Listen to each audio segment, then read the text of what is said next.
नमस्कार दोस्तों, स्वागत है एक और नई वीडियो में। मेरा नाम है प्रदीप और आप देख रहे हैं टेक्नोलॉजी।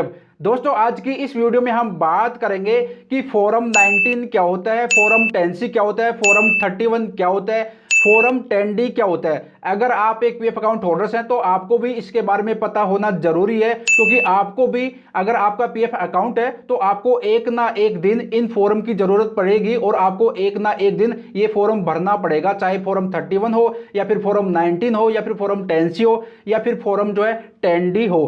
कंप्लीट जानकारी इन सभी फॉर्म के बारे में, क्योंकि ये जो चार फॉर्म होते हैं फॉर्म 19, 10C और 31, 10D, ये काफी इंपॉर्टेंट है और इनका जो है काम किस लिए होता है, किस चीज के लिए हम जो है इनको अप्लाई करते हैं। अगर आप एक पीएफ अकाउंट होल्डर्स हैं तो ये वीडियो पूरी देखना, इन सभी फॉर्म के बारे में आपको अच्छी तरह से समझ में आ जाएगा।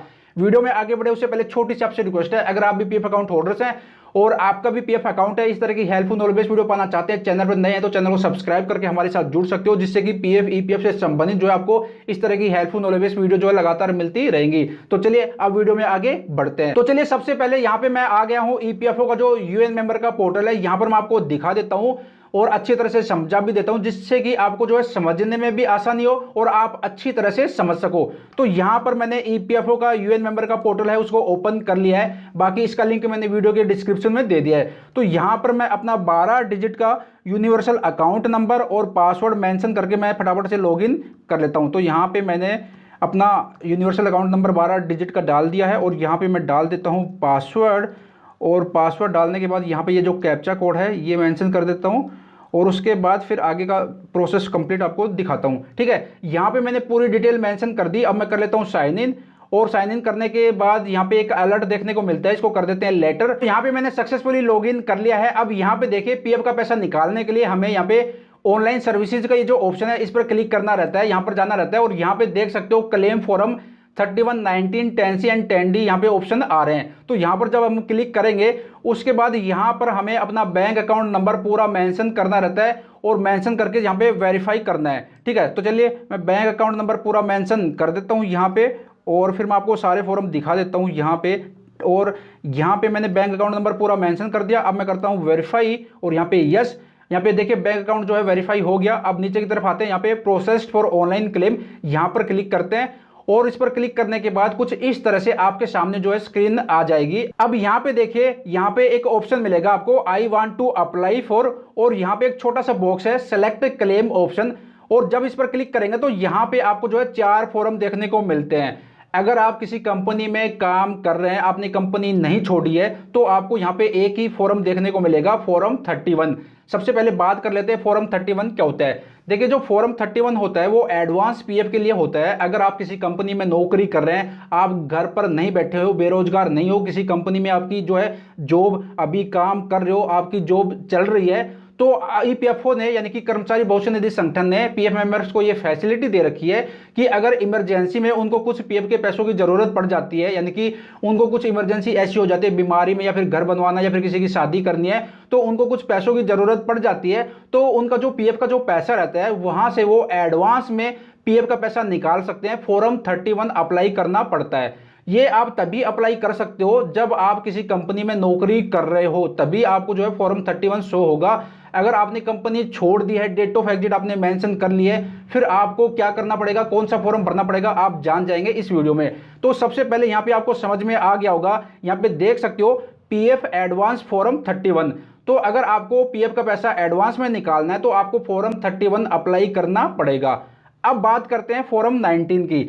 अब यहाँ पे देखिए ओनली पीएफ विड्रॉ फॉर्म 19।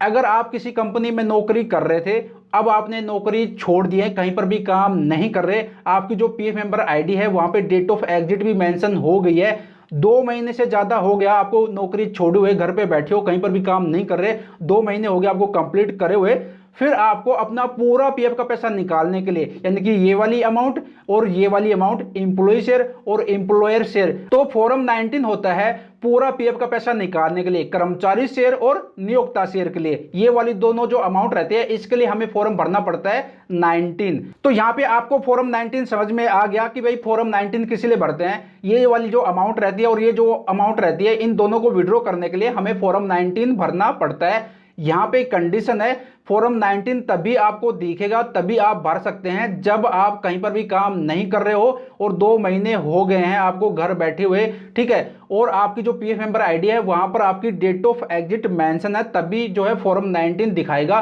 तभी आप जो है फॉर्म 19 अप्लाई करके अपना पूरा पीएफ का पैसा, ये दोनों अमाउंट है, ये विड्रॉ कर सकते हो। अब बात करते हैं फॉर्म 10C की।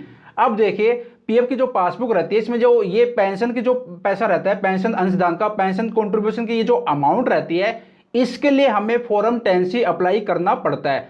अब यहाँ पे एक बात मैं आपको बता देता हूं कि देखिए जब भी आप कहीं पर काम नहीं कर रहे हो, घर बैठे हो, 2 महीने से ज्यादा हो गया है, तो जब आप फॉर्म 90 और 10C अप्लाई करेंगे तो पहले आपको फॉर्म 19 अप्लाई करना है पीएफ के पैसों के लिए, उसके बाद आपको फॉर्म 10C अप्लाई करना है। अगर आपने पहले फॉर्म 10C अप्लाई कर दिया तो आपका क्लेम रिजेक्ट हो जाएगा।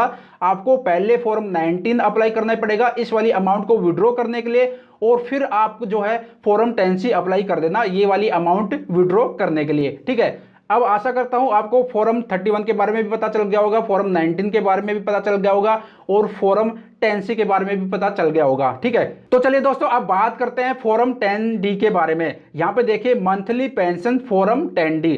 अब फॉर्म 10D हमें कब भरना पड़ता है और क्यों भरना पड़ता है, देखिए यहां पे मैं आपको बता देता हूं कि ईपीएफओ यानी कि कर्मचारी भविष्य निधि संगठन का एक नियम है कि अगर आपकी टोटल सर्विस चाहे एक कंपनी में काम किया हो या फिर आपने मल्टीपल कंपनियों में काम किया हो, कहने का मतलब ये है कि अगर आपकी टोटल सर्विस 9 साल 6 महीने से ज़्यादा की हो जाती है, फिर आपको ये जो पेंशन का जो पैसा है ये आपको नहीं मिलता।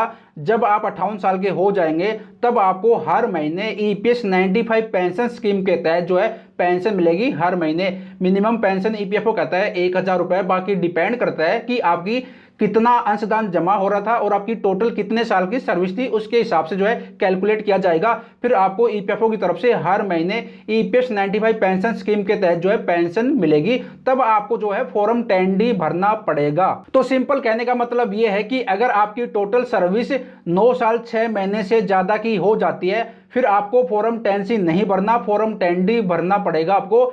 फॉर्म 10C तभी भरते हैं तब आपकी टोटल सर्विस 9 साल 6 महीने से कम की है, क्योंकि 9 साल 6 महीने से कम की अगर आपकी सर्विस है तो आप फॉर्म 19 और फॉर्म 10C अप्लाई करके पूरा पेंशन का पैसा भी और पीएफ का पैसा भी विड्रॉ कर सकते हो। बट अगर 9 साल 6 महीने से ज़्यादा की आपकी सर्विस हो जाती है टोटल, फिर आप जो है फॉर्म 10C अप्लाई नहीं कर सकते। यहाँ पे ईपीएफओ का नियम लागू हो जाता है, कर्मचारी pension scheme EPS 95 pension scheme के तहत जो आपको पेंशन मिलेगी हर महीने, और इसके लिए आपको फॉर्म 10D भरना पड़ेगा। तो अब आपको समझ में आ गया होगा कि फॉर्म 31 क्या होता है, फॉर्म 19 क्या होता है, फॉर्म 10C क्या होता है, फॉर्म 10D क्या होता है। तो मैंने आपको ब्रीफ में कंप्लीट बता दिया इन चारों फॉर्म के बारे में, फॉर्म 19, फॉर्म 10C, फॉर्म 31 और 10D। अब चलते चलते फटाफट से फिर एक बार फिर बता देता हूं शॉर्ट लाइन में कि फॉर्म 31 जो होता है वो एडवांस पीएफ के लिए होता है, फॉर्म 19 और फॉर्म 10C होता है फुल एंड फाइनल सेटलमेंट के लिए होता है। फॉर्म 10D अगर आपकी टोटल सर्विस 9 साल 6 महीने से ज्यादा की हो जाती है, फिर आपको फॉर्म 10C नहीं भरना, आप 10C अप्लाई नहीं कर सकते। फिर आपको ईपीएफओ की तरफ से हर महीने पेंशन मिलेगी ईपीएस 95 पेंशन स्कीम के तहत, और इसके लिए आपको फॉर्म 10D भरना पड़ेगा। अब यहाँ पे ये वीडियो तो यहीं पर खत्म होने जा रही है। अब मैं आपको एक बात और बता देता हूँ, अगर आपको नहीं पता कि फॉर्म 10C कैसे भरते हैं, फॉर्म 19 कैसे भरते हैं, फॉर्म 31 कैसे भरते हैं, फॉर्म 10D कैसे भरते हैं, इसके लिए मैंने सेपरेट डेडिकेटेड वीडियो बना रखी है। वीडियो के डिस्क्रिप्शन में सभी वीडियो का लिंक मैंने दे दिया है, वो वीडियो देख लेंगे तो आपको अच्छी तरह से समझ में आ जाएगा कि फॉर्म कैसे भरते हैं। क्योंकि अगर इसी वीडियो में मैंने सारे फॉर्म भर के दिखा दिया तो वीडियो 3-4 घंटे की हो जाएगी, ठीक है। तो बस इस वीडियो में मेरे को यही बताना था कि फॉर्म 19, 10C और 31, 10D क्या होता है। आशा करता हूं आपको समझ में आ गया होगा और आपको एक सही करेक्ट जानकारी मिली होगी। इसके बारे में आपकी क्या राय है, क्या फीडबैक है, कमेंट बॉक्स में कमेंट करके जरूर बताना। और चैनल पर पहली बार वीडियो देख रहे हैं तो चैनल को सब्सक्राइब करके जो है मेरे को सपोर्ट कर सकते हो, क्योंकि आगे भी मैं आपके लिए इस तरह की हेल्पफुल नॉलेज बेस्ड वीडियो जो है लगातार लेके आऊंगा। तो मैं प्रदीप शर्मा फिर मिलता हूं नई वीडियो के साथ, एक और नई जानकारी के साथ। तब तक अपना ख्याल रखिएगा। Bye bye, take care.